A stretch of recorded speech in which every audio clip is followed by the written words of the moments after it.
Welcome to Learn Sword and Typing with Vikas sir. Monthly magazine, October 2021. Legal exercise number 24 for Punjab and Haryana High Court for PA, DS, CA and other state courts.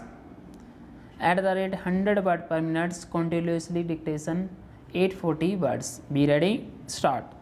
The learned counsel then referred to the rationale for enacting section 238A by referring to the insolvency committee report which introduced the aforesaid section and strongly relied upon the fact that in all these cases recovery proceedings were ongoing before the debt recovery tribunal and or the appellate authority under the Recovery of the Debts Due to Banks and Financial Institution Act 1993, and that by not applying section 18 of the Limitation Act to the IBC, recoveries will not be thwarted. He also added that the main plank of the submission of the appellant was that a huge sum of rupees 12,000 crore would otherwise go down the drain if acknowledgements in balance sheets were not to be looked at, and stressed the fact that this would be relevant only in recovery proceedings and not in proceedings before the IBC, which are not meant to be recovery proceedings at all, as has been held in several judgments of this court.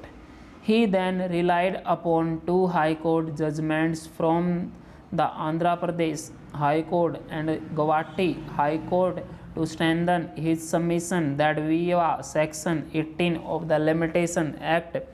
entries made in balance sheets do not amount to acknowledgement of debt. He also stressed the fact that no debt or default has been mentioned in the original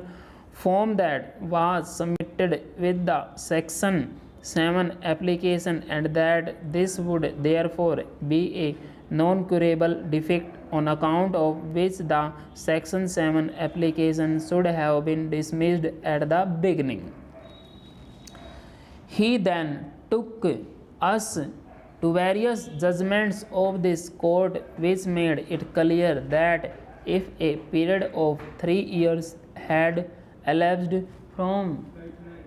date of declaration of the account of a corporate debtor as a non-performing asset,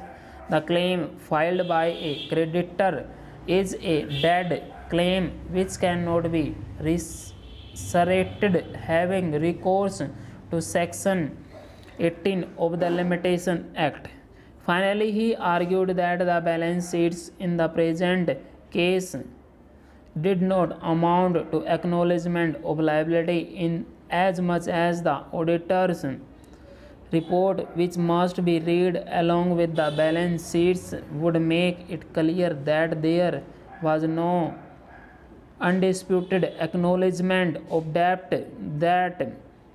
caveats had been entered by way of notes in the auditor's report cannot be relied as a fit evidence for our purpose in this particular case.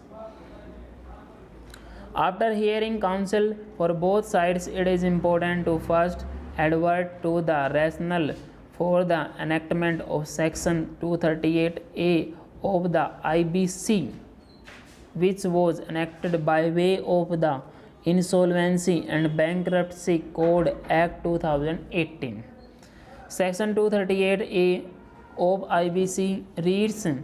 the provisions of the Limitation Act 1963 shall, as far as may be, apply to the proceedings or appeals before the adjudicating authority, the National Company Law Appellate Tribunal, the Debt Recovery Tribunal, or the Debt Recovery Appellate Tribunal, as the case may be.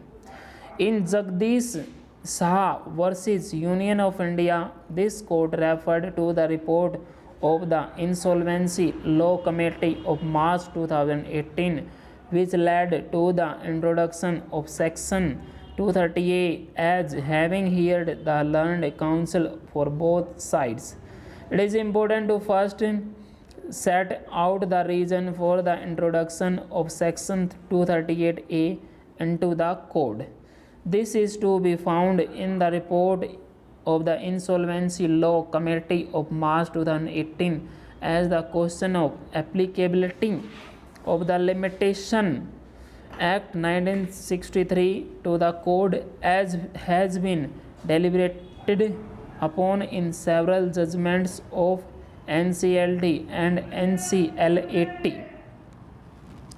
The existing jurisprudence on this subject indicates that if a law is a complete code, then an express or necessary exclusion of the Limitation Act should be respected.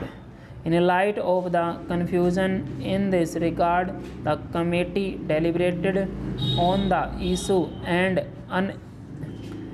unanimously agreed that the intent of the code could not have been to give a new lease of life to debts which are time buried. It is settled law that when a debt is buried by time, the right to a remedy is time buried. This requires being read with the definition of debt and claim in the code. Further, debts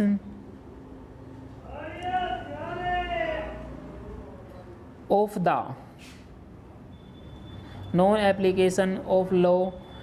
on limitation creates the following problems. First, it reopens the right of financial and operational creditors holding time-buried debt under the Limitation Act to file for CIRP, the trigger for which is default on a debt above INR 1 lakh.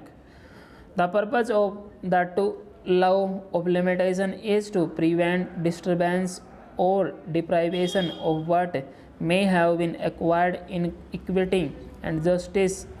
by long enjoyment or what may have been lost by a party's own inaction, negligence or default. Though the code is not a debt recovery law, the trigger being stop.